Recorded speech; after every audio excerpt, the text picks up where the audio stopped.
This is the Average Guy Network, and you have found Home Gadget Geeks, show number 600, woohoo, with Tony Raynor, recorded on February 15th, 2024.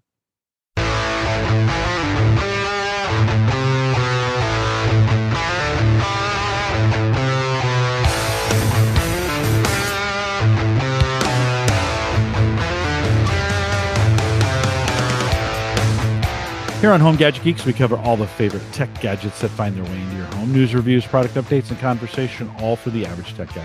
I'm your host, Jim Collison, broadcasting live from the AverageGuy.tv studios here in a beautiful Bellevue, Nebraska. I think we're expecting some snow tomorrow.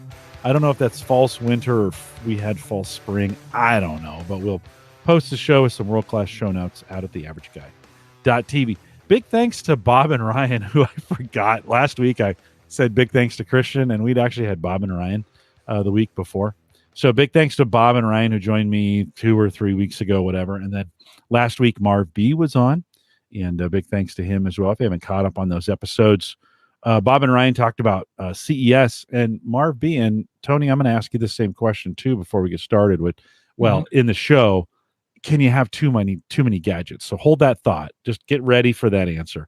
Can you have too many gadgets? I asked that to Marv. We talked about it. Go listen to that show.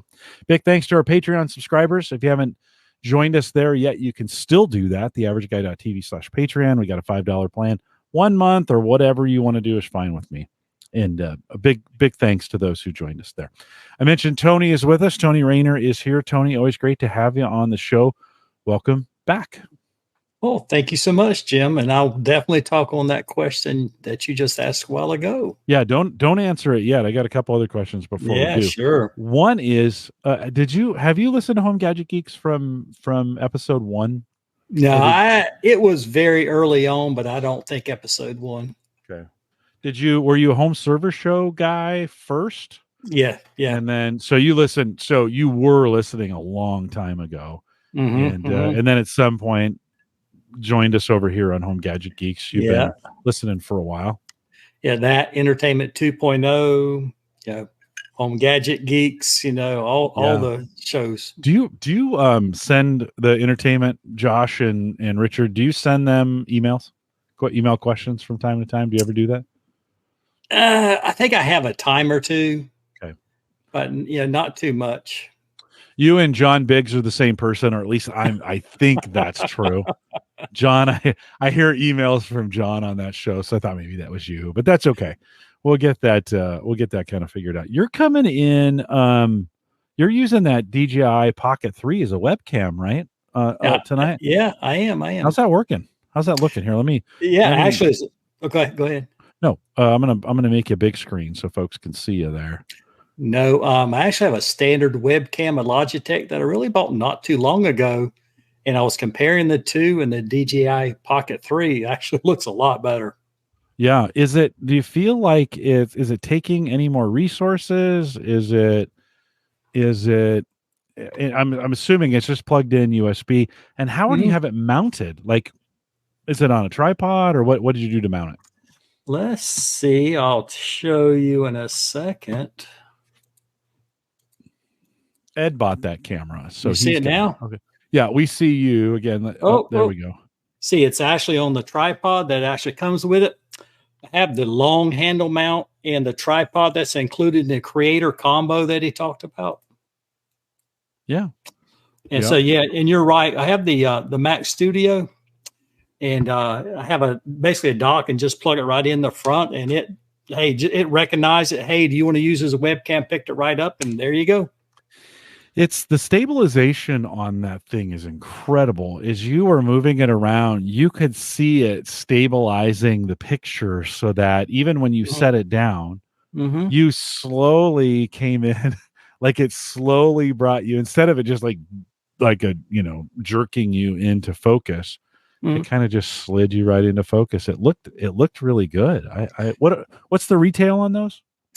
I think it's upper fives if you just want kind of the standard kit, and if you want the creator combo kit, which really you should, it's got the mic 2, has the extra battery handle with the larger battery, the case, and all the things. It's really a no-brainer, honestly. I think that's with tax and everything's right at $700. Okay. The lighting is much better. Flip back over to your, and sorry for our audio, No, listeners, no. Yeah, yeah, but sure. flip back over to your other camera really quick. Oh yeah. I mean, you And see how dark it, and this is a well-lit room too. yeah, yeah. And that coming off a laptop cam, or what's the Oh what? no, What? that's a standard Logitech webcam, kind of Okay. a Okay. at least 720, if not more. Right. Right. Flip it back then. Yeah, here we go. And yeah. And did you turn the blur on, or is it blurring the background for you? You know what? I think it's actually through Chrome itself, maybe. Okay. But yeah, the one thing it does have, I think I need to look into it. I really just got this before our trip to Vegas, and I think it does have what I call a product showcase setting. So when you kind of have you in a product, it actually keeps the product in focus more so than you. Oh, I see it moving. Yeah, it's Well, yeah, well, it's so I have the all active right. track on. It's Yeah. I mean, this is basically a drone camera on a stick. Yeah, yeah. And so I turned on the Mhm. active track. And the big deal with this, if you have a standard camera tripod, you put this on, you can kind of walk back and forth in your scene and it'll follow you. So you don't really need a quote camera person. Yeah. Why'd you get it? What were you hoping to use it for? So really so my family, when we go on different trips, I obviously love to take pictures. I'm actually trying to sort them on my Mac right now, which is just a disaster, even though this is media focused. I probably have 70 to 100,000 pictures. Yeah. And whenever we go, man, I love to take pictures, and I'm probably up on Google Maps to at least 1.3 billion views on Google Maps. Yeah. And I figured, hey, I'll have the little Pocket 3, and it's just kind of low profile. You don't have to carry a quote big camera, stabilization, gimbal. You can actually very easily actually turn it around, face forward, and it just be kind of a run and gun kind of camera. Tony, why'd you start doing that? The Google Maps. I mean, what's the motivation there? That's a lot. You do a lot. I mean, you're up there. That's a lot of views for anybody in that. What was the motivation? Up until about May, I was Android, for life. Yeah. And one day I taken a picture and it just popped up. It said, "Hey, would you like to contribute this to Google Maps?" And it's actually kind of a running joke. My family's like, "Hey, you take a lot of pictures." I'm like, "Well, yes, I do," because you don't. And so when it popped up, I'm like, "Sure, I'll contribute that." And it's what we do now. We go out to eat and they won't even touch their food until I take a picture. People I know go, "Hey, I went in the restaurant and I walked in the door and it popped up and there's a review by you." Does that for you? I mean, that's we in our family, we have this thing we call a Walter Mitty moment. I don't know if you ever watched Walter Mitty, the movie. Yeah, I know what you're talking about. Yeah. Where the whole purpose, not the whole purpose, but one of the themes of the movie is to live in the moment, right? Do you ever feel like taking all those pictures takes away from the moment, like you're not present in it? Well, now that you mention it. So my wife goes, "I know you're going to go." We went to see Adele and at the Collison and U2 at the Sphere. Yeah. And she's, "I know you're going to video all these, things." And I'm like, okay, so I'm intentionally not trying to do so much filming like at Adele. Then later on, "Oh God, that was so awesome. I wish you'd have videoed more."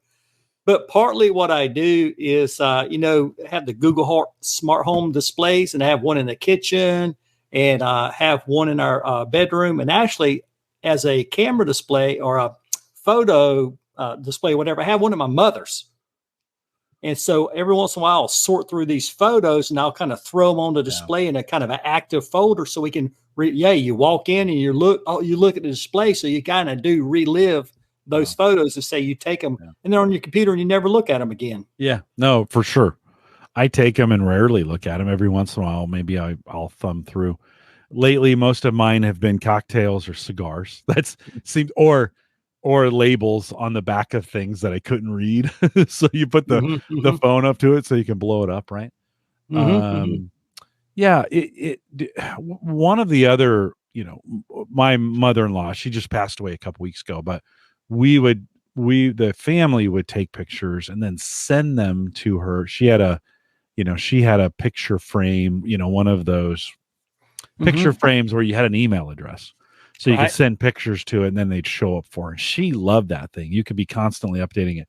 We've a couple times, well, not on this show, but I think on Ask the Podcast Coach, my Saturday morning show, I think I've poo-pooed this idea of pictures because they don't last very long. One, they don't last very long from a family standpoint. The kids look like you'll take pictures and the kids will look at them for a while, but then they lose interest. Their kids certainly don't have any context with those pictures, and so they go pretty fast. But I think as I see what you do, I wonder if most of the value is to enjoy those pictures in the first year or 2 or 3 or whatever, right? Closer to the event. And you're saying, what I hear you saying is take them, put them on a device where we can see them all the time and enjoy them that way. And to me, that makes a little more sense than we're going down a Saturday. I'm going down to Kansas City and we're going through boxes of pictures that Sarah's mom had, and we're going to divide them up and whatever, those kinds of things. So as opposed to that, where you're looking at them 30, 40, or 50 years later, I don't know. Does that, any thoughts? I mean, certainly it seems like you guys are enjoying a lot of those pictures you're taking close to the time you took them. Is that, do you think that's accurate? Yeah. Well, another thing, is one of the few Amazon Prime benefits left is you get free photo backup. Yeah. And you can actually get a digest email every day of all the pictures from that day, that actual literal day and time for all the years you store pictures. Yeah. And you can scroll quickly through them and, you kind of share them out. So I actually do. Google does the same thing. Yeah. And so I do relive those pictures quite often. Yeah.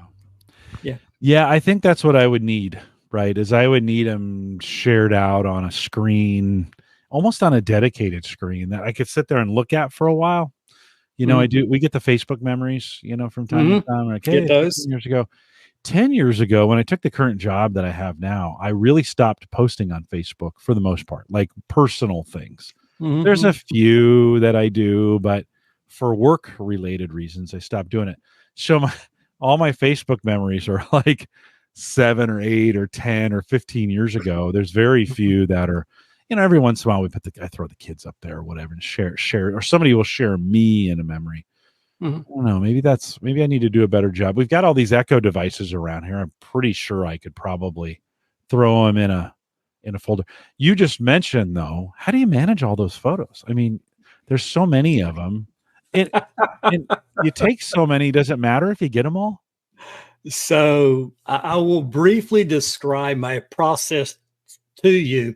And here's another thing is if you have actually Apple TV, I think you can use all your pictures as a backdrop or a kind of screensaver on there. So, last May moved over to iPhone. I was on Android and we were having just one heck of a time with messaging working correctly. The kids got phones. They had to be iPhones. My wife was still on Android with me, but the messages just wouldn't work between the two correctly. And eventually got so frustrating. I got an iPhone. I'm still suffering with it. It's fine. I don't like it as good as Android, but at least the messages work. So my process, as convoluted as it is, I'll take a picture. I actually don't use iCloud Photo Sync, believe it or not. And I have so each picture on the phone will upload to Google Photos. It'll upload to Amazon Photos, whatever their thing is. And I have an app that syncs it to Google Drive. That Google Drive folder is monitored by a folder on Windows PC where Picasa will then sense it.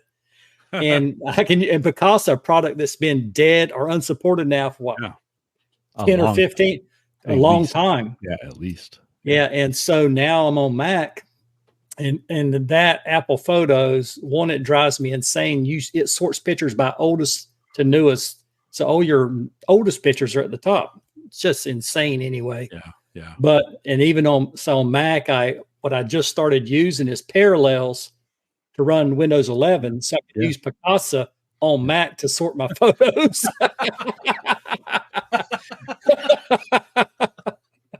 and like I say, and still have Amazon Drive and Google Drive and everything on it. Yeah, it's so convoluted, but I mean, it's what you got to do. Yeah. Like say, because my pictures are my most important digital asset more than anything. Yeah. Have you always been a picture guy? I mean, have you always been a photographer, so to speak? What in the old days, how did that manifest itself before all this digital garbage? Well, you remember you paid to develop every picture, whether it was good or not. Right. Yeah, you did that. So you got a lot of, do you still have a lot of boxes of photos then in the house, or did you make it digital? You kind of alluded to it earlier. All the family, you're going to divide the pictures up. But remember, those pictures age, they fade. Yeah. And, I even got a hold of some of my mama's pictures. You remember the kind of the photo albums and the kind of sticky pages. Yeah. Try to open those pages up 20, 30, 40 years later. Yeah. I basically destroyed those trying to scan those pictures in, and they were so terribly faded. So, I mean, that's something to think about. Yeah. You can rely on, your kind of, your physical pictures, but they're going to be faded. We must have had, my mom must have hidden. We never seen these, she passed away 2 years ago. We found boxes that I don't know why she hid them from us. But we never seen these pictures before. And she was a very open book. It was the weirdest thing. So we pull all these boxes out, and it's the afternoon after the funeral, and for that day and then the next day we were over at my brother's house, and we're going through them, right? And everybody's laughing and having a good time, and then my brother goes, "Okay, we got to do something with these. Who's going to take them?" And everybody looked at each other. I'm not taking them. I don't want them. I don't want the burden of keeping these things. And, some of the pictures were like my great uncle Joe, who I met when I was 3. I don't remember. The picture itself means nothing to me. It meant something to my mom because she knew she knew him. But you're kind of like, well, okay, this kind of aged out. My kids won't even, it's not even they're like, this is junk, right? And so it ages out, those pictures age out really, really fast in a lot of regards. And you think, so my brother was like, well, somebody's got to take these. I'm like, well, I'll take them and throw them away. And then he was like, no, they have to be shredded. And I was like, do they? He's like, oh yeah, this is like personal. And I'm like, oh, okay. I mean, he's not wrong, but I didn't see the need to necessarily take him to a shredder. So he boxed them up, and I think they could still be in his garage, to be honest. He may not have ever gotten them shredded. But I kind of wonder now in the digital world, those things, they're easier to get to. They might be harder to find because we have much more. We have many. Do you think how many more pictures do you think you take now than when you had to have them developed? Oh, God, a factor of 100, if not 1,000. Yeah. Do you save everything? Absolutely. Do you ever delete? Do you ever go take a picture and then you're like, nah? Nah. So, the thing about it is I have pictures, as I told you, on Google, on Amazon, on OneDrive. I had, 2 JBODs. I got a NAS. I got the physical drive. I've got it, back to, I mean, there were like 7 or 8, folders, And so as you kind of sync them all across now, that's another thing, these deduplication programs I've been running into, you better watch out for those. There's one of the kind of more highly, I won't name the name, but more highly regarded programs. And I let it scan through, and we found those are both pictures of airplanes, but they are not the same picture nor the same airplane. Oh yeah, they're terrible. But there was one called Photo Sweeper, and it's kind of granular. You can go, hey, it has to be the same photo name or not, or the same, kind of format, or how close the picture has to be. You keep dialing it down until it starts making mistakes. And that picture our program was really good because I was deleting multiple gigabytes of pictures because I had so many, redundant copies. Yeah. Here's another thing, you were talking about, like who's Uncle Joe or whatever. You have a lot of physical pictures. You're like, God, where was that? I don't know. Who was that? Hey, you put it in some of these programs, GPS coordinates. Right. So maybe that'll help you out. It actually plotted on a map. And the other thing, with the face scanning, even still Picasa till this day, even though it's not really supported, is, kind of looking at the children from babies up through adulthood. It's scary good. So you at least know, oh, that was so-and-so. This is where So it really does help you where you don't have that on physical pictures. Yeah. Yeah, it is. It's easier. You just have more of them, than you had before. Yeah, it's I think a lot of us have. Well, let me ask you this question: if something were to happen to you, does your family know how to get to all those pictures? Like, probably not. well, so what we do, my wife, oh God, the other day, it seems like Windows and all these programs want to kind of search the dark web, for your data. Yeah. Have you been seeing all that nowadays? Yeah. And so we're kind of still stuck on LastPass, which is maybe a good or bad problem. I don't know, with all the foibles they've had. So not long ago, I actually went through all my passwords, and this is where I found out like some websites can't delete your account. Yeah, that's kind of bad. And I went through and every one and generally like a 20 to 25 character, symbol, password, and so forth. The one that was actually a government website, I was like, oh, this is awesome. Oh, you can't use more than a 12 character password. I'm like, am I the only one that sees a problem here? But I do share that kind of my LastPass vault with her. Right. Yeah. So now when the dark web comes back in, I get this alert, like 92 alerts. Yeah. And I'm like, what in the world is this? Well, somehow my wife's accounts ended up in my LastPass, and it's warning me about her.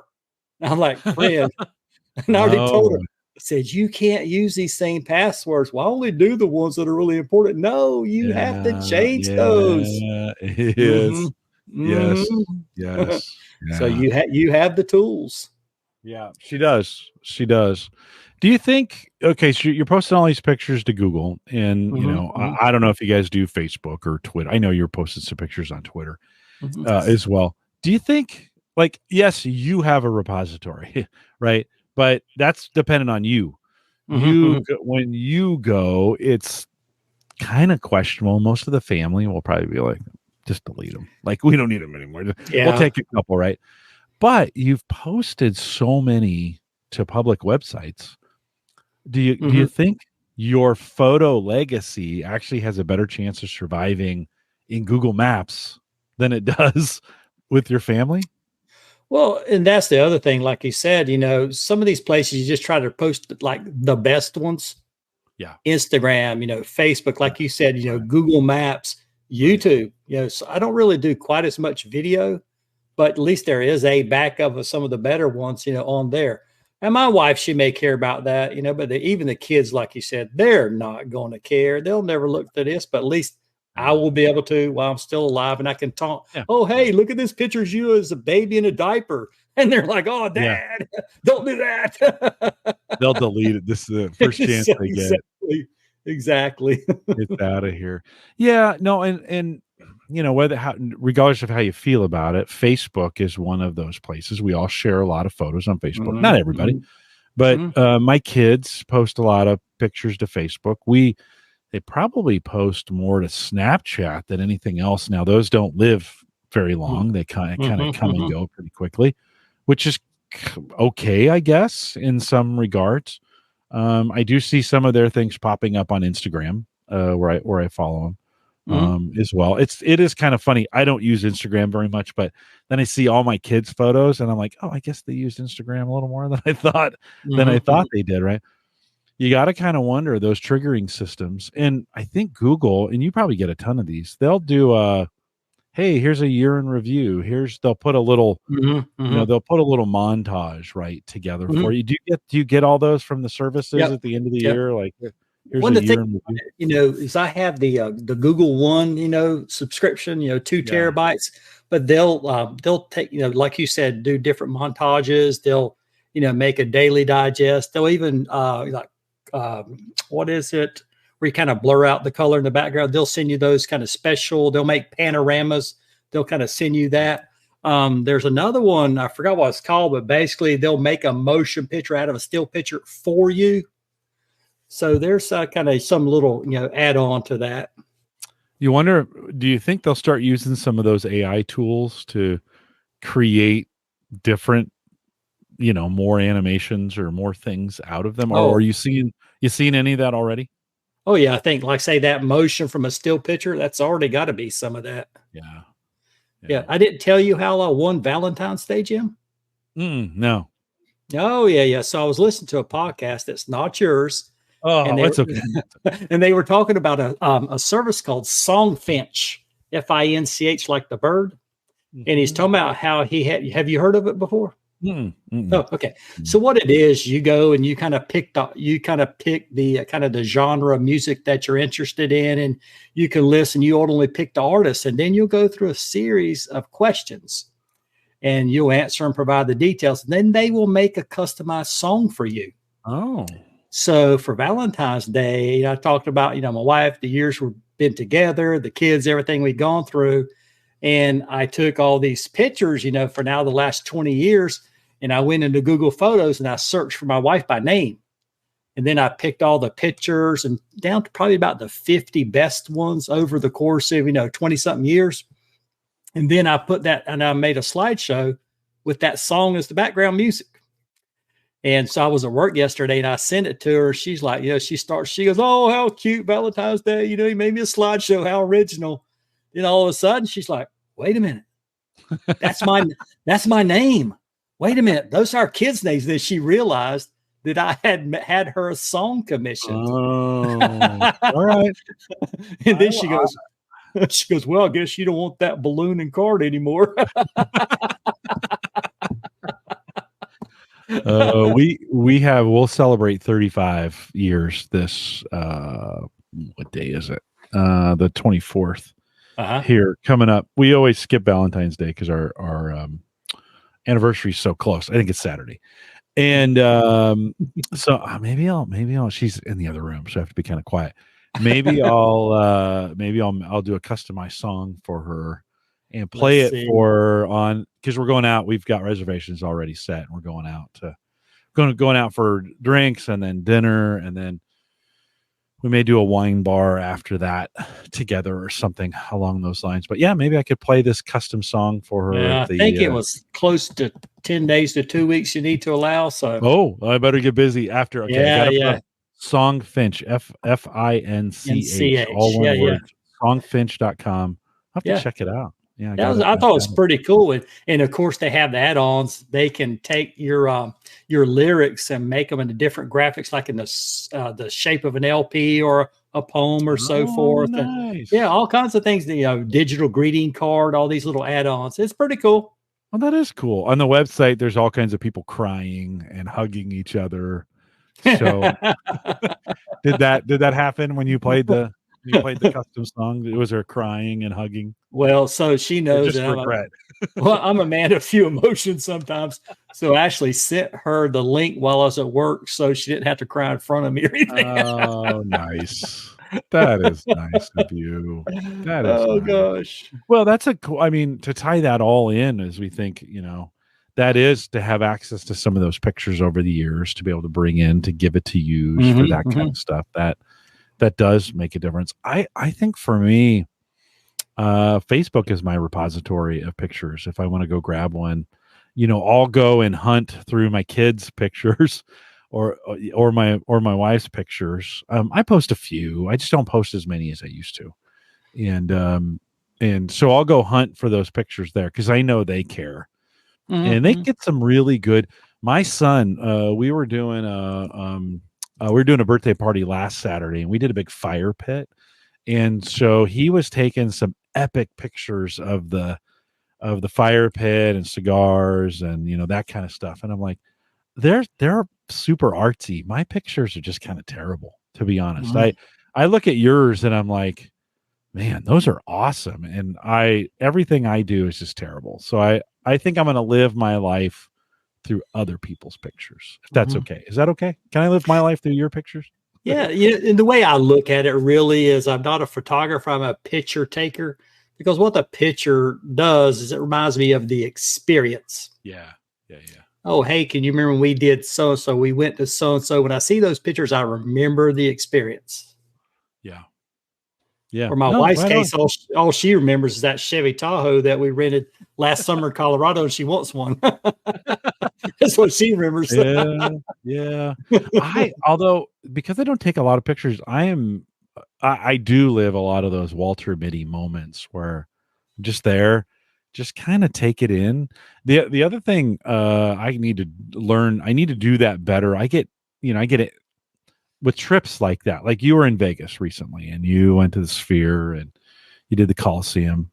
Coliseum? Is that the right? Is that okay? Mm-hmm. I get super anxious before those kinds of events because there's people. I know this sounds weird. Like I'm a podcaster. I podcast to thousands of people, hundreds of people every week, maybe thousands if you could include my work stuff. But when I get around crowds, I get super anxious. Where you were at this in the Sphere, I mean, talk about technology. Holy buckets, right? I get anxious getting in there, getting to my seat, fighting traffic to get there, some of those kinds of things. And I think I need to learn to let some of that go, because I just get super anxious before I get there. And then it's tough for me to take pictures or be in the moment just because I have some anxiety around. Do you get when you're in crowd? Well, first of all, you're up at the top, right? And that thing's super steep. Do you get anxious at all in the heights? You afraid of heights in there at all? Well, John Biggs knows about the only thing I'm afraid of is snakes. That's kind of the running joke. Oh my God. Yeah. I was never afraid of them until one fell on me. And ever since then, I'm like, I'm out. You're like a modern day Indiana Jones then. Yeah, no. Yeah. So there's a thing the other day. Would you face your worst fear for $1 million? No, I would not get in a pit of snakes for $1 million. Yeah. Well, but the thing about viperous, I'd be fine. The thing about the Sphere, we actually stayed at Venetian, which is connected to the Sphere, literally connected to it. And you walk down the hallway and they process the people through really quickly. And it's really like any other stadium. You kind of come through and it opens up and you're kind of in your own little seating area. It really wasn't that claustrophobic at all. Yeah. Yeah. I got to figure out how to get, when I'm in those kinds of situations, I worry about being late or being in crowds or not being able to get out of where I'm at. Right. And none of those things, those are all irrational, you're going to be fine. We got there on time, so I got to work on that because it kind of ruins even in the moment you're doing these kinds of things, it kind of ruins it for me. So I got to figure it out. Brian says there certainly seems to be a need to balance of enjoying the moment and preserving it via photos. Tony, do you feel like your photo taking takes away from that or adds to it? Well, that's obviously a thing. You go to the concert and all you see are you kind of cell phones out everywhere. Yeah. So take a short, like one or some of the most important songs, maybe a quick picture, so forth. And that's kind of part of the between the cell phone and the Pocket 3. It's kind of run and gun. Oh, I'll snap a picture, just keep going. You don't have time to set up a quote real camera tripod. My family, we're on vacation, they'll just leave me. So I don't have time to do it. I mean, literally, I'm like, hey, where'd you go? Where'd you go? I don't have time for that. I'm trying to take pictures here. It's just a quick photo go. So it did you use your Pocket 3 in Vegas? I did some, but even that was almost not quite fast enough, because I was still trying to learn it and everything. Yeah. And because I had an Action 2, one of their, like say the DJI action cams, the screen's a bit smaller. So this has a full 1-inch sensor. It has the bigger screen, so everything's actually easier to see and change the settings and so forth. So that should help for that part. And like I say, the one thing about this is that I thought the actual image stabilization will be a little better. They talk about it because it basically being on basically a drone camera, and I thought that part would be a lot better. And it's actually pretty decent. But if you are kind of walking fairly normally, they said you might get a kind of vertical bob. They said what you need to do is called the ninja walk, and you kind of crouch down and you walk very slowly, purposely. I'm like, yeah, I ain't doing that. I am over 6 feet, 1 inch, whatever. Yeah, I am not a ninja.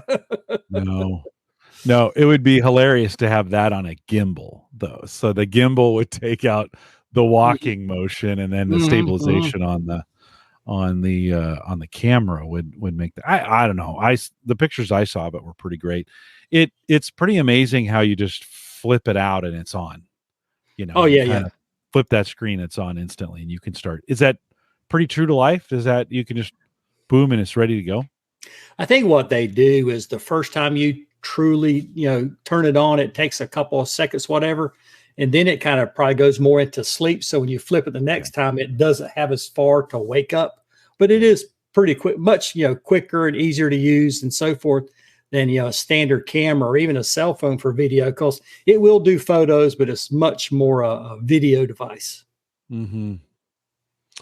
Did you find the battery life pretty reasonable for you using it during, for events and stuff? Would it last all day if you were using it that way? No, I want to say, because like say I had the Creator combo. It comes with the add-on battery in the Pocket itself, without the extent, because it does come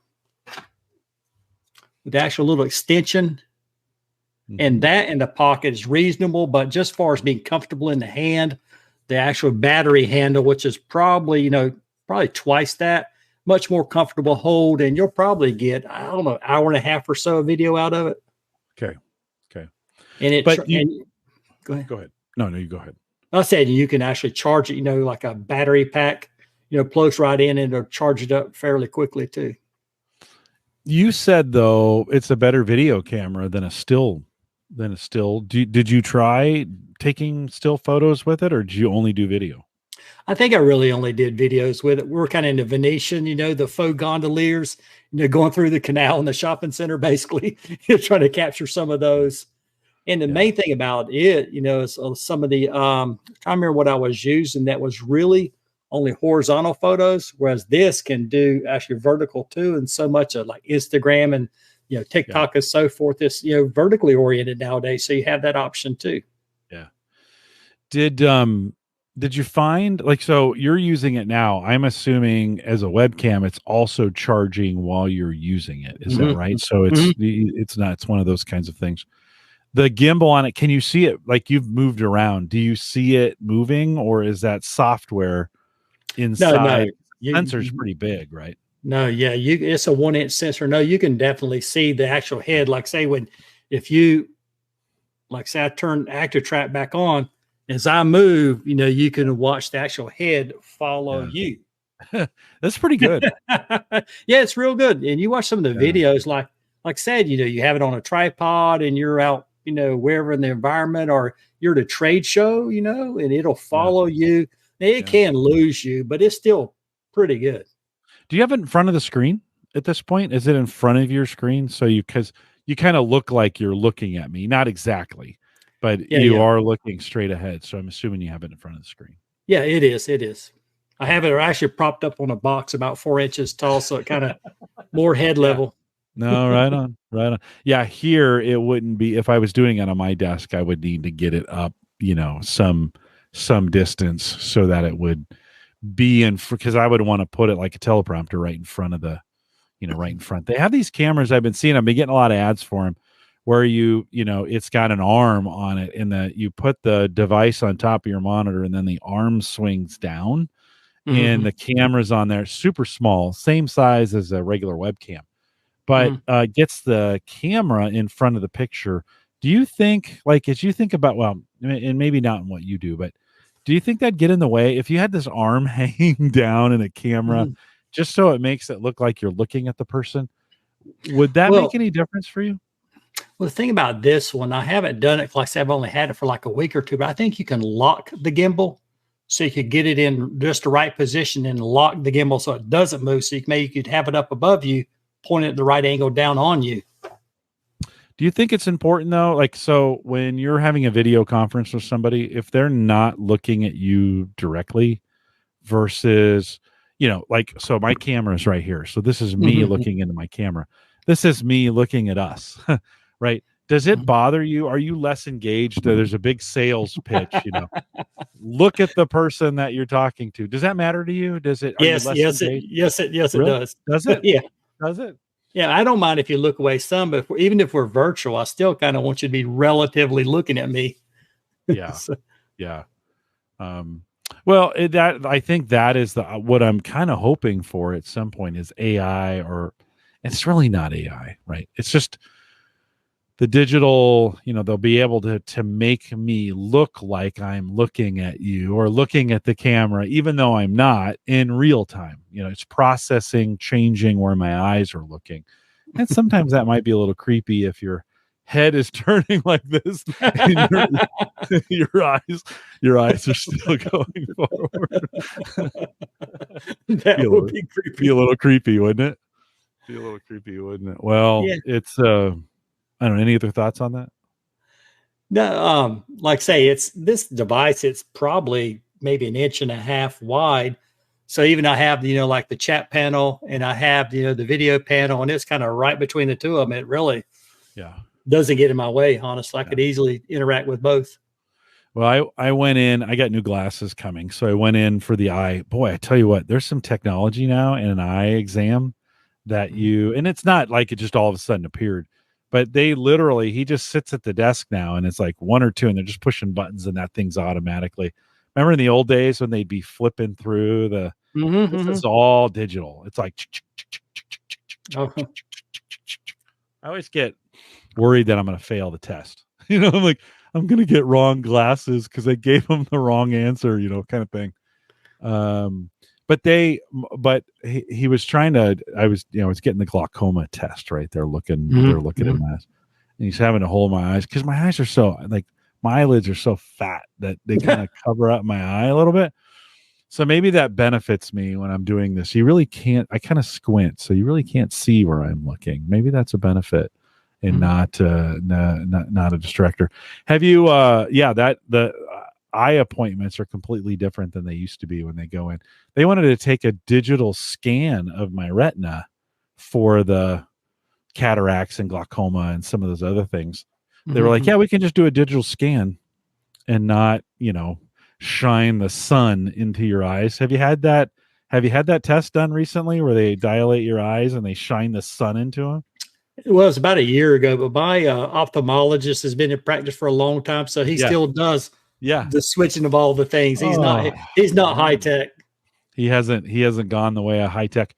We use a Shopco optical, which Shopco was like Walmart, but they eventually closed down. The optical division has stayed open. When we talk about inflation, so I bought new glasses. I have to get the extra indexed ones because my vision is so bad. And then I get trifocals and I get the clear coat and I get the, because I'm looking at screens, I get the blue filter, whatever. $650 for new glasses. Yeah. I'm surprised they're that cheap, honestly. Oh, wow. Okay. Maybe I don't feel so bad after paying that. I was like, that's brutal. I remember complaining at $200.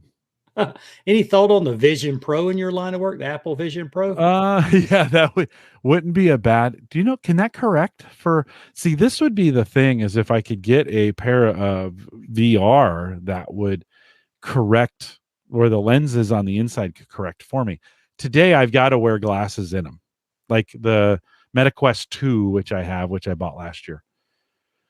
I can't do it without glasses on. I have to put them over my glasses. They won't correct. But if we could, and eventually, I imagine they'll get to that point where they'll be able to self-correct. That would be awesome. Yeah. That same podcast that Is It Yours that I was listening to, they were talking about the Vision Pro this week. And some people were able to get their glasses inside of it, but I think there is some kind of insert that would correct. It's not digital correction. I think it's actual physical device. No, I can buy inserts. When I was in the military, I used to have inserts for my gas mask. So you would get your glasses and then you could get inserts that would go in the gas mask. And then that way, when you had it on, you could actually see. Now, I never actually wore that thing for longer than, 35 or 40 seconds. Thank goodness, right? Thank goodness. But I imagine for these VR devices, you can get inserts that go in. I just don't know if I want to pay another $200 for something I'm not going to use. I guess if I was using it all the time, maybe. What was your MOS in the military? 52 Delta, power generation equipment repair. Yeah, I was reserves 10 years, but it's 11 Bravo. Oh. So 11 bang bang. So definitely wore gas mask more than 30 minutes, 30 seconds. We We never wore them very Oh long God. when I was doing it. Oh God. Um, let's see what else. You had switch topics here. You've had a phone dilemma. You've alerted. You've talked about this a few times while we've been talking. It sounds like you've landed on the iPhone, but give me a little bit. Like, let's go back a little bit because didn't you try the Fold and didn't you have some problems with it and some shipping Oh problems? And boy. we don't want to bash anybody, but No, I no, mean, no, just talk. no. How'd that all fare out for you? So it kind of began. I had the Note 20 Ultra, and I saw the foldable phones. This was a few years back, and Samsung had some pretty great trade-in values. And so I was like, hey, and I ended up with the Fold 3, and that had a fatal firmware error, had to be replaced. And then it came around again a year later, and I bought the Fold 4, and then that had a dead pixel on the inner screen, and that had to be replaced. And then I had something else go wrong, and I said, well, instead of sending them to Samsung, because I had a lot of trouble with them, and I think it's really their trouble with them, but also the shipper, as in, oh, we got your trade in, the box was empty. Oh, we know you ordered this new phone, but yeah, we can't seem to find it. Oh, I mean, like just terrible issues with the purple, white, and I think maybe orange shipper, if you know who I'm talking about. Yeah, I do. Habanero. just horrific. And finally, so when the local kind of fix it place couldn't fix it after like 6 to 10 different tries there, the back panel wouldn't seat correctly. So I finally sent it into Samsung. It's still under warranty, so they actually got it right. And I said, well, you know what? I'm on iPhone now. Time is good time to sell this thing. So I put it up on eBay, and you're talking about a really newly conditioned phone, 2 watches, S Pens, the kind of the digital pen, all kinds of stuff. Probably brand new, $3,000. Yeah, $700. And then they didn't pay me. So I put it back up again. Didn't even meet the $600, minimum. And all the while, eBay is just tearing you alive with fees. Yeah. And so this time it didn't sell. Like, you know what? Before I get just a little bit of money and have to pay eBay all these fees again and get that, notice from Uncle Sam out owing money on that phone, I'm just going to keep it. I just let it sit on the floor, before I pay all these monies to basically give something away. Right. So that's where we sit right now. Foldable phone is kind of still over there, but the customer service, the shipping, just terrible. Tell me about the foldable phone experience. What were you hoping for, and did it besides the problems that you had? Yeah, buddy. Because did from a concept phone of being able to have this phone that's closed, open it up, and it's one giant screen. Is that a good experience, or is that not? Again, not taking say the tech worked.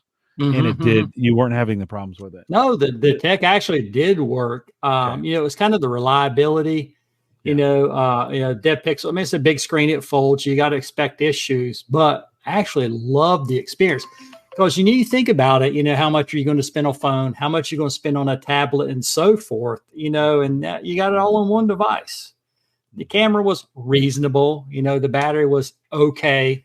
But, you're thinking about, wow, look, I have this, kind of phone, if you will, and then I can fold it and so one of the big issues is on the Samsung, it's a little more tall and more narrow. And some people don't like that, but I'm like, hey, that's a lot more like a regular phone.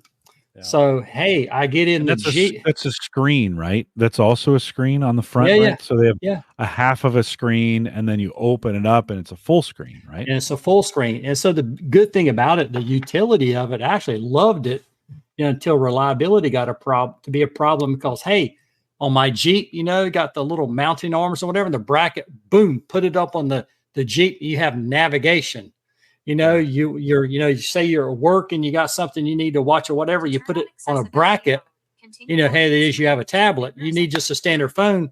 There you go. You got a standard phone. Loved it in concept. Actually worked very well, but just ultimately because the reliability, repairs and all that stuff. And then ultimately it was the messaging issue where things kind of finally fell apart and went over to iPhone. Well, messaging was you were trying to get messaging consistent for all your family's phones. Is that correct? Well, the kids are on iPhone, and Right. my wife and I were on actually some combination of like Samsung or Pixel. We were even both on Pixel at one time, and the messages weren't going between us on That's Pixel, crazy. and Yeah. then wouldn't even go on iPhone. And finally, that's when I finally said, you know what, I'm out. But far as the foldable concept, actually loved it. So much utility in one device. Do you think if you were to put the phone in your vehicle full time, this you Mhm. got it there, right? Would Mhm. you what how good is that experience, do you think, to have the full I mean, that's a pretty if you're in a car that I mean, I have a 17-inch portrait Mhm. screen in my car, so I don't know if I need that much phone real estate. But in a vehicle that you're retrofitting that doesn't have it, that'd be a pretty great experience, right? To have that much real estate. No, I mean, it's like say, since it's, has cellular data and so forth, you're getting real time map data, the other thing, flying my drone. Mm, You got a little, yeah, you can on your regular little tiny, phone screen, or you put it in the bracket over the, drone controller. Now you have a full size yeah, big screen. It's yeah. great. Do you see a crease in the middle there when you're looking at it? I mean, when you show it, I don't see anything. It looks great, No, I but mean, if you kind of hold it at the edge and you look at it, you'll see it. But it's like everything, once the screen's up, you really don't notice it. yeah. Yeah. It's not an issue. Listen, everybody knows my love of monitors, right? I have 12 monitors down here. I love screen real estate. That I watched you going through this experience with it. And it was one of those things that really stopped me from one, I'm an iPhone user. But two, really stopped me from like, oh, I don't know if the fold is ready yet. And do you feel like have they given up on the fold or are they going to keep trying on this thing to get it more reliable? No, Do you no, think? I think they're going to keep going because I follow Reddit, and on the Galaxy Fold subreddit, and it's like everything, only then happy people really engage the most. Yeah. My experience, the Fold 3, the Fold 4, all this, I'm in the minority. Certain, purple, white, and orange shipper. I am not the only one in that one now. I'll tell you Yeah. what, they have Yeah. lost. There's been a lot of people to That's complain about tough. that. But Yeah. first it's mostly Samsung, and then Google. The Pixel Fold came out, and then the OnePlus Fold, which actually got great reviews. Kind of being a more, kind of nice combination. Because the Pixel Fold is shorter, wider, whereas this is taller, more narrow. And so the OnePlus Open, I believe they call it, actually kind of got those things a little bit more right. I think you'll probably actually see more false calls. You know, the iPhone I just sent back, I bought a 15 Pro Max, and I used it to go to Vegas. I'm like, yeah, I don't really see any difference between that and my 14 Pro Max. Yeah. So I took Yeah. it back. But this, the Fold, yes, lots of utility. That thing was probably $1,600. Yeah. You get a good trade in. Often, you can like trade in any phone of any value, and you can kind of get this, down. But like I say, no, love the Yeah. concept. It's just the Yeah. messaging app failure that killed it for me. Yeah. Me too. Joe says in chat, he says they've been mostly happy with the Pixel 6 and 8 Pro. The fingerprint sensor is trash, but Mhm. messaging has been solid recently. Sarah is on a Pixel and she's on Fi. Mhm. I'm on an iPhone 12 on T-Mobile. Mhm. Sammy, my daughter's on a 13 on T-Mobile. We Mhm. message each other either via text or messenger or recently Discord. That has become kind of the instant, the messaging among Mhm. us as we have a family Discord group. Mhm. But a lot of folks, I'm in that window to upgrade for the iPhone right now where I probably, if I'm going to do it, I should probably have already done it, to be honest. But Mhm. I'm in that upgrade window. It's working great. I think I'm actually going to hold on to it for a couple more years. And Yeah. then I think, yeah, well, we'll have to see. I may go Fi on the next go around. I had such a problem with Galaxy phones in the early days. heating up to the temperature of the sun when I would use them. Like Mhm. I'd get 3 hours of battery life. I mean, I just had some really bad early Galaxy phones. Since I've been on the iPhone, got an Apple Watch, I have a Mac. Although I don't use my phone between the Mac like a lot of people do. So, Mhm. I kind of go, well, if it didn't, there's nothing between my phone and the Mac that's making me think, oh, I got to have an iPhone. The Apple Watch is nice for that. Yeah, okay, my watch unlocks the PC from time to time, whatever. But I'm probably ripe for disruption at this point to, from a phone perspective. I'd like to get a couple more. These things have gotten so expensive. Mhm. I'd like to get a couple more years to kind of. I just paid $650 for new glasses, so Mhm. and they don't do anything. They're not smart at all. That's the that's the 650 used to be a lot for a cell phone. Now I have Mhm. glasses that are that expensive, and they don't, they're not smart at all. So maybe I'll hold off for a while. Yeah, I went with the Apple Watch Ultra. I mean, the Yeah. battery, Oh it'll yeah. last a day or two. It's pretty cool. But Right. otherwise, I'm like, Right. okay, it's a watch. Because seeing the text messages and actually at work when we get emissions, they kind of text them through a kind of encrypted chat program. That's how we get them. Yeah. So being able to notice it, not just Yeah. on the phone, but there's very helpful. I had the Pixel 6 Pro. I had it just a very short time. I sent it back. I had a Pixel 7 Pro. I actually liked it. The Pixel pictures, I mean, smash iPhone. That may not be a popular opinion, but for me, their color science, their palette is superior to any. But I did have a pretty significant problem on the 7 Pro with the tensor overheating. Mm. I mean, especially the worst offender if you started running Google Photos. Interestingly enough, that phone would be you couldn't hold it. Yeah. Yeah, I had the same problem on the old Galaxies. It was hot. Mhm. I'd get on a plane and I'd travel, and by the time I would get to my destination, that Mhm. phone was burning a hole in my pocket and the battery'd be dead, Hmm. and you'd be like, this shouldn't be. I put it in airplane mode, Yeah, or whatever, right? How yeah. do you like that? How do you like that Ultra? Is it the Ultra 2? Just the one. Just the one? And how do you like that? Seems like, hold that up for me. I wanna like, that seems like, and then show the side profile of that thing. It seems like that seems Tony, that seems pretty thick to me. Like when I look at that, how's that function? It's fine because we went to Best Buy. My son, who's an Apple fanboy to the extreme, just give me grief about Android every day. Yeah, And even yeah. now, I'm like, dude, I got a Mac Studio, I have an Ultra, I have a Pro Max, I have an iPad Pro. What else is it you want out of me? But I did put on just kind of the standard 45 millimeter, maybe Apple Watch, and then this. And I was like, oh, yeah, I'm old, can't see. Yeah, this is definitely Yeah. the way to go. And I don't worry about the battery, so it's not too big for me. And I don't have the world's biggest arms. What features on it are you using the most, do you think, on the Like I say, watch? battery by far, screen Yeah. size, certainly for sure. And, the way it, projects, your text and so forth. I had to kind of look at the health and fitness once in a while, but that's Yeah. kind of definitely the back door for me. Almost never use the apps all the apps that come with it. Man, I don't use those.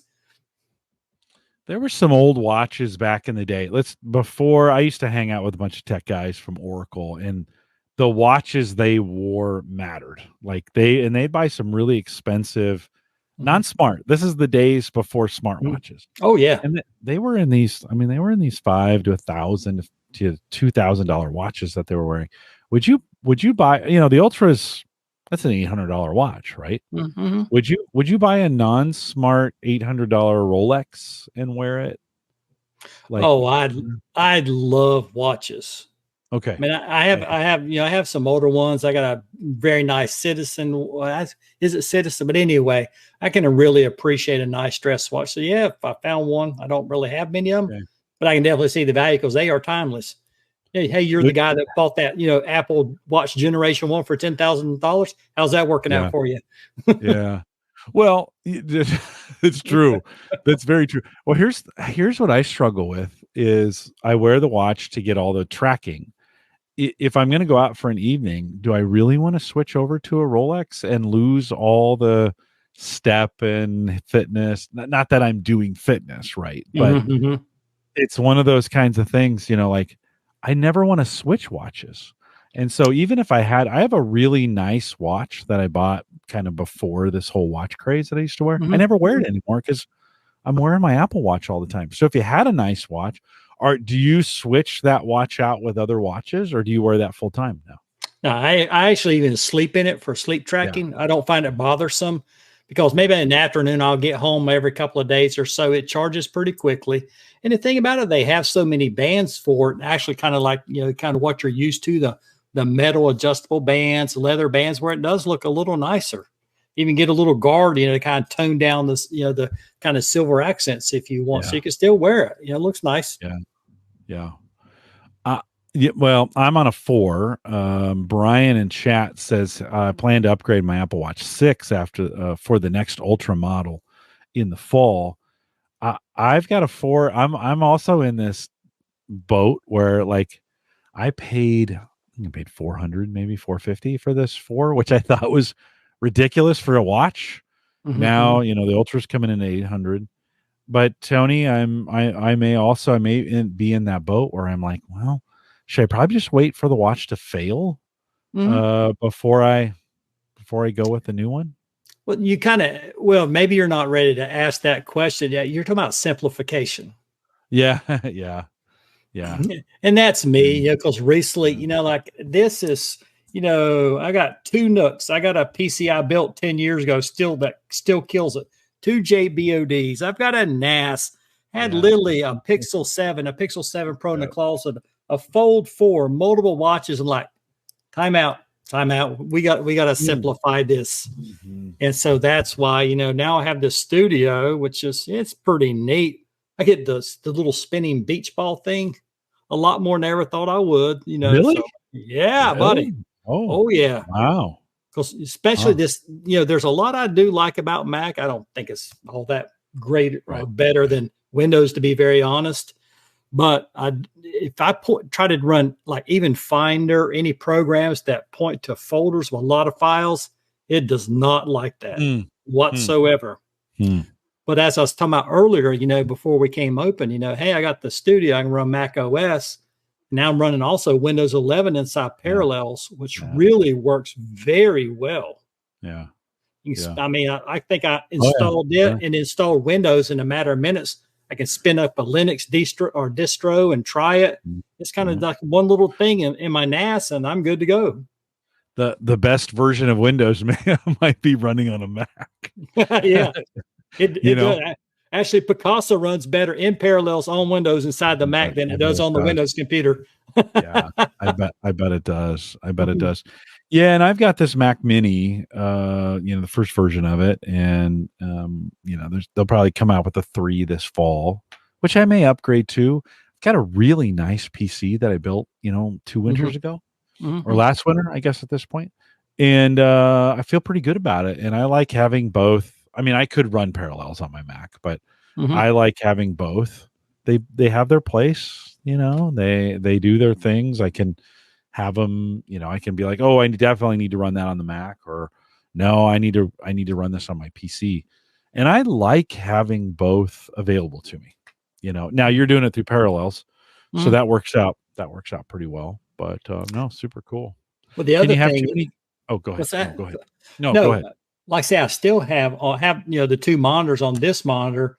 I can either elect to run from the Nook or my kind of home built PC. And I use then when I bought my keyboard and my Logitech mouse, Logitech Flow, where it can flow between the ones, but you actually have to select on the mouse which one you want to be. I actually found a program called Share Mouse.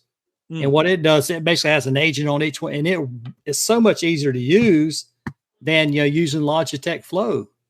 Yeah. And they actually have a free version, and everything, just the keyboard, the mouse just kind of goes between the monitors, between the PC and the Mac so easily.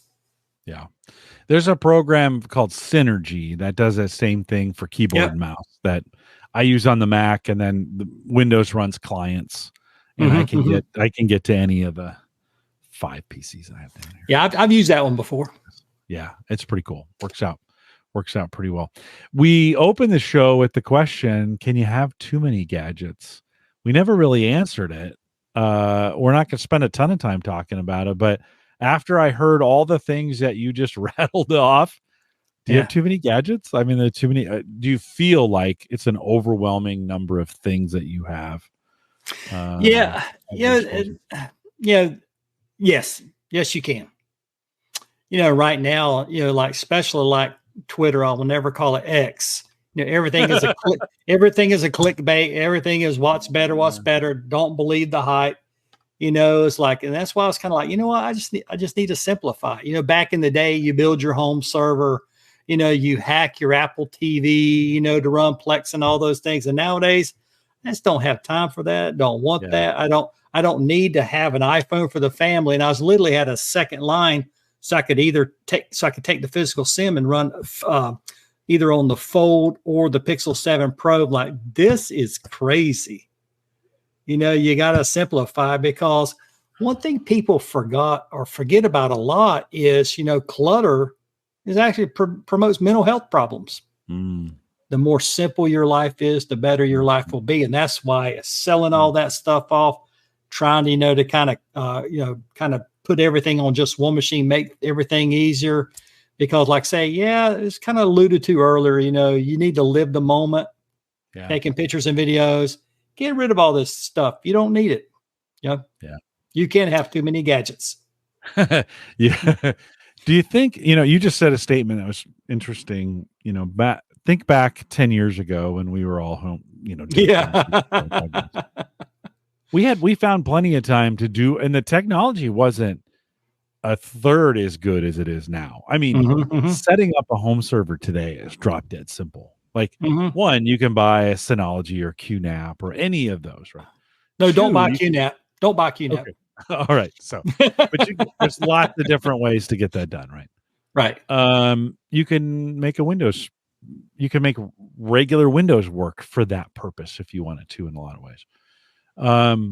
There's things like Unraid that do it, right? There's a bunch of other kinds of, so we have more options than we've ever had. And yet I find it, what you said, the generation that was with us when we were doing Home Server Show just kind of goes, I don't know if I want to do all that work anymore.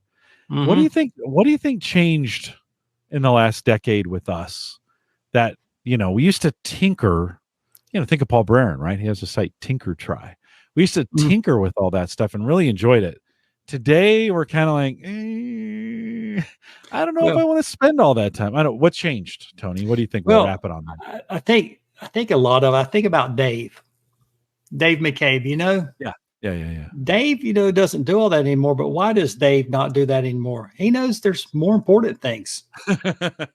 His family, his children. He's into woodwork and so forth. A lot of these things, like you said, they just work. We don't have to make them work. I won't tell you on Parallels, I actually still have the install disk for a home server that I was going to spin up. But that's a different story. But right now, I work 7 on, 7 off. I'm married late. My kids are young. My week off, taking the kids to school, go do their things. There's more important stuff than all that. You'll never one day on your deathbed say, I wish I had more gadgets. Man, I wish I'd kept all that data on my home server and got it back. Exactly. Yeah, it's interesting. I asked myself that question a lot, where I was super passionate about building and keeping all that stuff and having it. Today, you're kind of like, and I wonder if in that day, there just weren't, we didn't have cloud options like we have today. And today, all that stuff just works, right? You just load it to, you were saying, you load it to Amazon, you load it to Google Drive, you load it right. And it, for the most part, it's doing a lot of those things for us. Where some of it. Do that. No, for sure. Crash Plan dead, BitCasa dead, Amazon Drive dead. Yeah.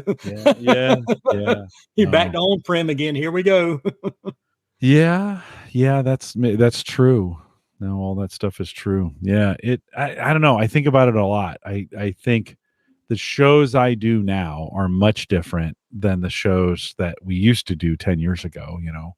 Home Gadget Geeks is 13 years old. If I go back to 10 years ago, they're very tech, they're very nerdy. Now they're more dad technology where we just use the stuff. We talk about how we use it. not necessarily the technology behind it or the code or the development. I have Gavin on. He's coming on here in a couple weeks. He's still writing code for, he's writing code for Home Assistant. And I just think that's the last thing I'd ever want to do is write code for this stuff. So I don't know. Maybe we're just getting old. Yeah, home automation and all that. I was kind of into that, and then that just kind of withered away. Now I do it simple, control the lights, and God, I wanted to mention on this show, talking about all the foibles of the delivery and the foldable phones on that. There was one other time that Gavin Campbell was right. I should have listened to Gavin Campbell. So during COVID, the kids did virtual school. My son, of course, wanted a MacBook Air. Oh, got to have the MacBook. But my daughter one also. She goes, "Oh no, I don't like that. I want a Windows computer." So I bought my wife and daughter both Surface laptops. Gavin says, "Don't do it." Gavin was right.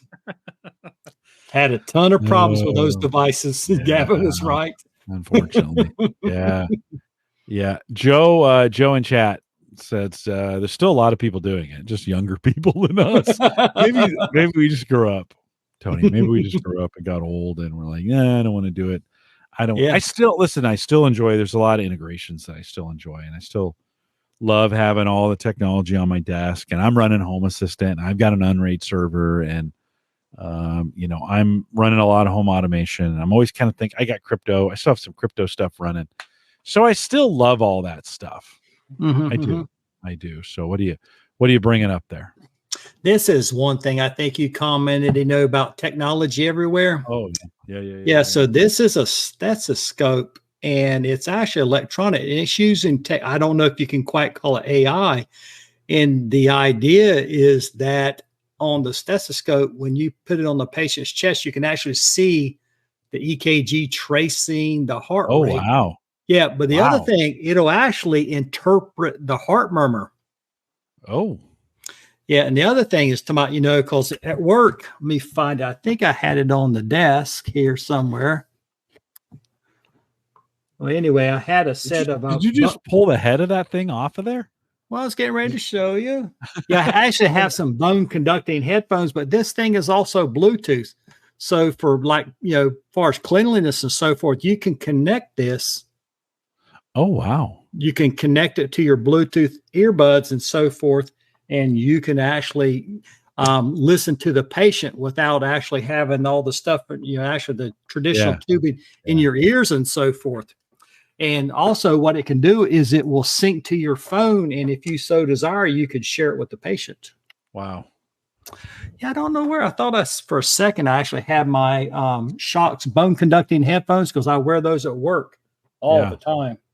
Do you think we get to a day where we have a VR headset that's not what we have today? Obviously, that's not sustainable, but something that's on your head that's got earbuds in, and you've got a device like that you pull out and put on the patient, and it starts reading real-time stuff, and then you start seeing things that are maybe AI generated that give you some indication of the patient's health.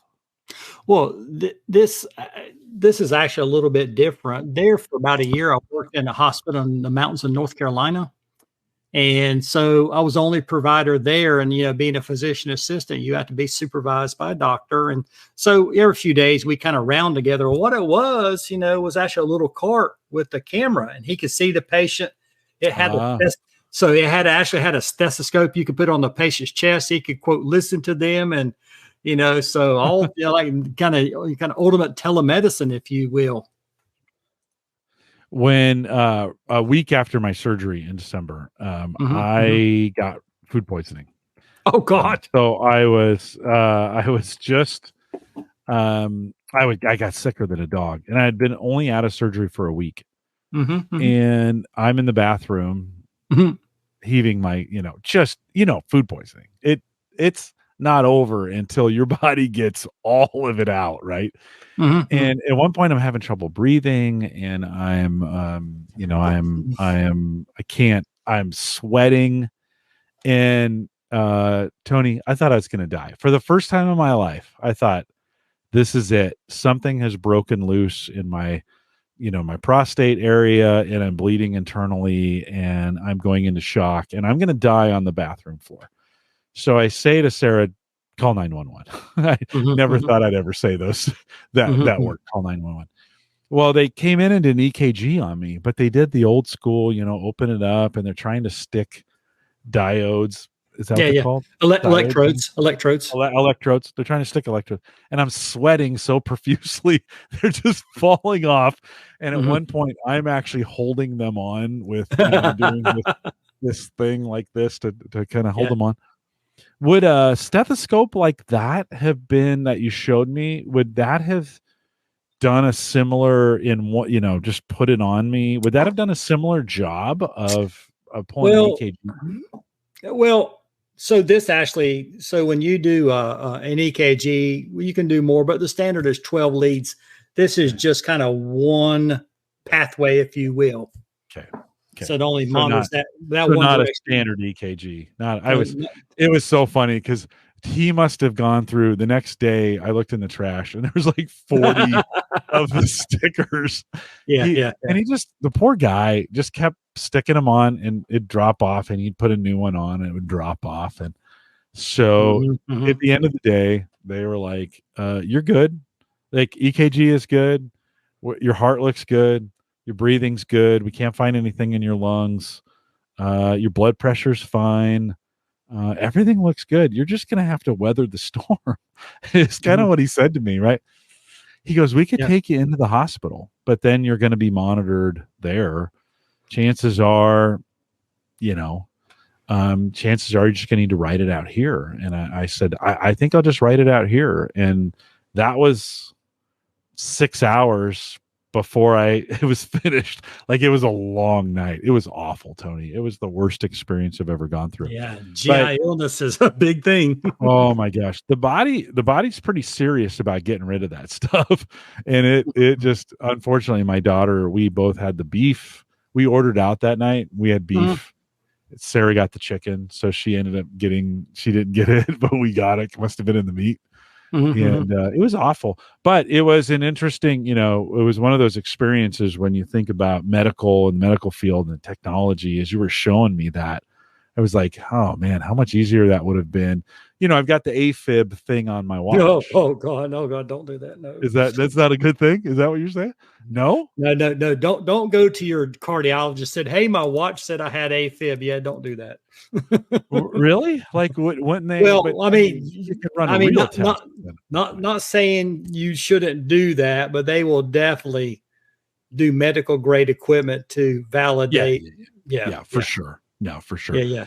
Don't you think though some of that stuff could be good just as early warning, or at least to it's better than nothing, right? For some people who don't ever go to the doctor, it might be a better. Half the population you call men.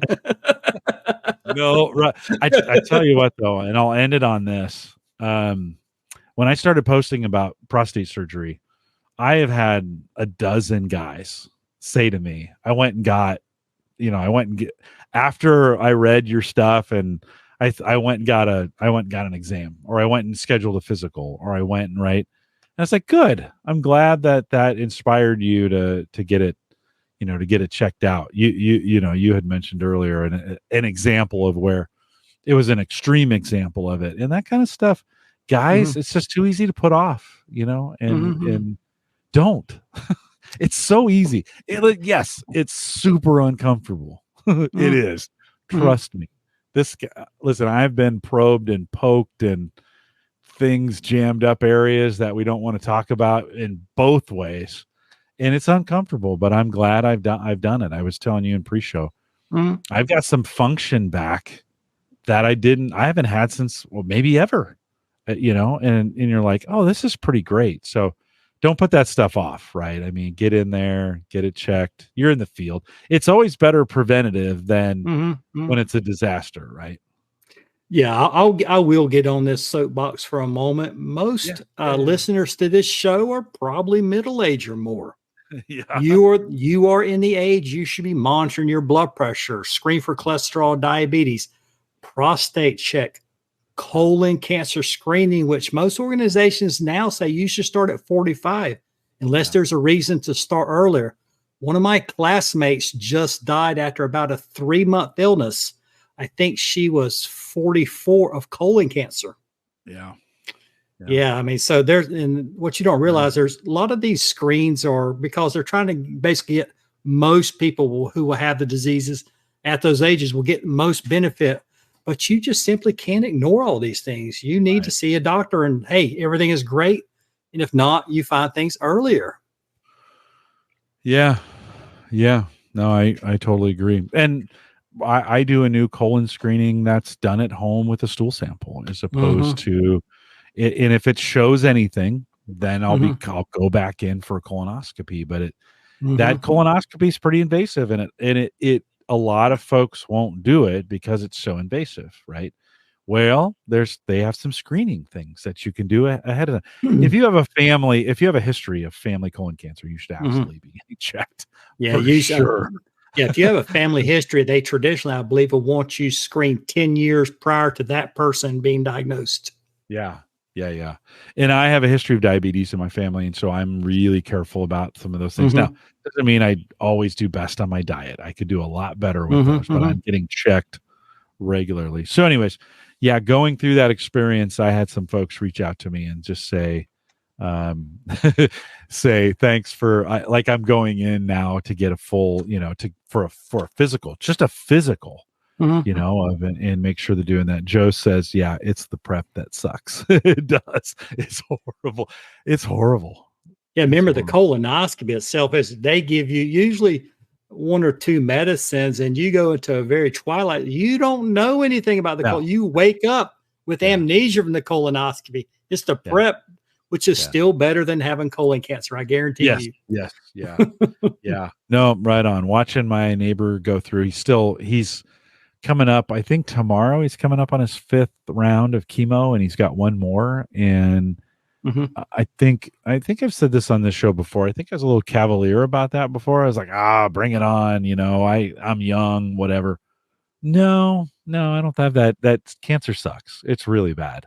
And he's doing a good job. I mean, he's a young guy. He's not that much older than me. So he's doing pretty well getting through it, but would not want to go through what he's going through. So gentlemen, get yourself checked. Get checked. Can't say enough.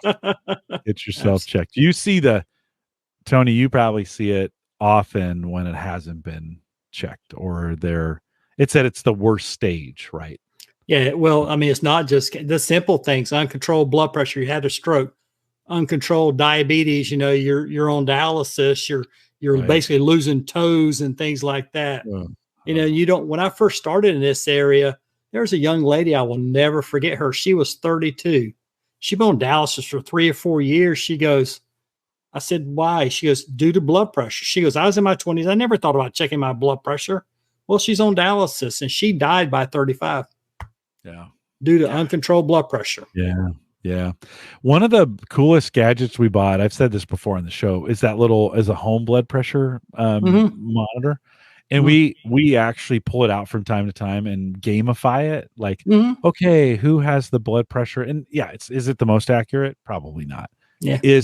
Would it be a early warning indicator? Absolutely. If you're like, oh, that seems a little high, type deal.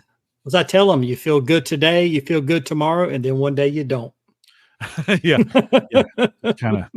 Kind of switches over, and it's just funny because my son Tim, when he comes over, he pulls all those things out and he puts it on, and then of course because he did it, I need to do it to see where my blood pressure is, and it's just kind of it's a good, those kinds of things. We got some good health gadgetry down to some of the stats that you get on your watch. I know the Garmin version has this allegedly John Biggs has a Garmin watch that has this health battery, and they do this thing where they try to say, hey, your body battery is set up. And I think he said on the show, he can tell when he's starting to get sick because that battery, that health battery or that body battery starts to drop a little bit. And he can go, oh, I'm probably going to get sick here in the next day or two.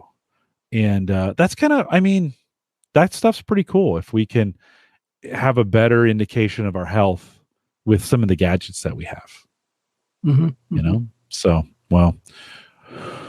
All right, Tony, thanks. Always good to have you on. Thanks for coming back on, and enjoy the conversation with you. Always good to catch up with some of the older guys who've been hanging around a long time. And thanks for listening. Thanks for participating. You're always out there in chat. Thanks for all the fun stuff we see from you on Twitter, as well as the other stuff that you do and you talk about. Always great to have you in the chat room when you show up live. And just appreciate you being around the community so long. I don't know why you keep listening, but you still do. So thanks for doing that. It's fun. I don't think I ever thought I'd get to 600. We didn't make a big deal about it tonight, but we're here, and I think we'll keep going. I don't know. Would you stay around if I go to 700? Will you keep listening? Yeah, I will. Yeah. Okay. All right. I guess I got to make them. Well, Tony, thanks for coming on. Can you hang around for a few minutes as we close this thing up? 100%. If you got any questions, if you're listening live, you got any other questions for Tony, drop them in chat. We'll cover them in the post show. A couple reminders on the way out. Join us in the Discord group. I mentioned that a little bit earlier. Friendliest group on the web, theaverageguy.tv/Discord. You can leave me a message. If you got a message for the show, do that homegadgetgeeks.com. There's a little blue microphone icon that you can check and leave a message. 30 seconds, I think, is the limit on that. The AverageGuy.tv platform, both web and media hosting, powered by Maple Grove partners. Get secure, reliable, high-speed hosting from people that you know and you trust. Of course, you know that's Christian. If you need hosting for any reason, check it out. Maple Grove, there it is. Check it out, maplegrovepartners.com, and he can do just about anything for you. If you got if you want to contact me for any reason, you can send the show an email, jim@theaverageguy.tv. And you know what? I haven't heard from some of you in a while. I'd love to hear from you. Neil, I haven't heard from you in a while. Send me an email. I want to hear from you. I could use a little email feedback from you guys and hear from you. I want to make sure you're okay. With Tony on the show, it's always good. I want to make sure you guys are okay and that your health is doing well. We are live every Thursday, 8 p.m. Central, 9 Eastern, out here at theaverageguy.tv/live. Taking next week off. So if you're listening live, no show next week. I have a 6 podcast set to record next week for work, and one of those is Thursday night. So it'll be during the same time as this, so I have to cancel. But we're back to next week with Gavin. We mentioned him a little bit earlier. He'll be back. And I need to get Erin back on here as well. She's kind of due, so we'll have to get her back in the fold. And love to have you join us live for the show. If you're listening live, stay around for a little bit of a post show. With that, we'll say goodbye.